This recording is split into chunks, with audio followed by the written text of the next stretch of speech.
ఇప్పుడే అందిన వార్త. మోడీపై అనర్హత వేటు, హైకోర్టు సంచలన తీర్పు. ఈ విషయాలన్నీ తెలుసుకునే ముందు వీడియోని పూర్తిగా చూడండి, అప్పుడే మీకు పూర్తిగా అర్థమవుతుంది. అదేవిధంగా చాలామంది సబ్స్క్రైబ్ చేసుకోకుండా వీడియోని చూస్తున్నారు, దయచేసి సబ్స్క్రైబ్ చేసుకోండి. సబ్స్క్రైబ్ చేసుకోవడం వల్ల నేను చేసే ప్రతి వీడియో అప్డేట్ మీకు ముందుగానే నోటిఫికేషన్ రూపంలో వస్తుంది. అదేవిధంగా లైక్ చేయడం మర్చిపోతున్నారు, దయచేసి లైక్ చేయండి. లైక్ చేయడం వల్ల ఇటువంటి ఇంపార్టెంట్ ఇన్ఫర్మేషన్ చాలామందికి రీచ్ చేసిన వాళ్ళు అవుతాం. ఇక లేట్ చేయకుండా వీడియోలోకి వెళ్ళిపోదాం.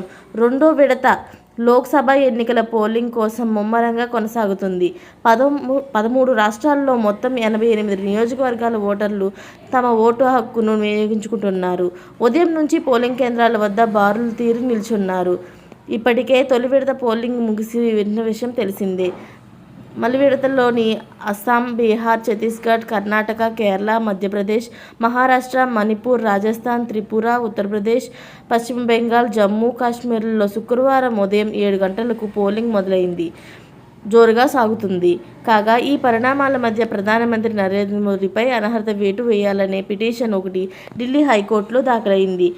దీన్ని హైకోర్టు విచారణకు స్వీకరించింది. నేడు పిటిషన్ విచారణకు రావాల్సిందని ఉన్నప్పటికీ వాయిదా పడింది. ఈ నెల 29వ తేదీన అంటే సోమవారం నాడు ఈ పిటిషన్ ఢిల్లీ హైకోర్టు సమక్షానికి విచారణకు రానుంది.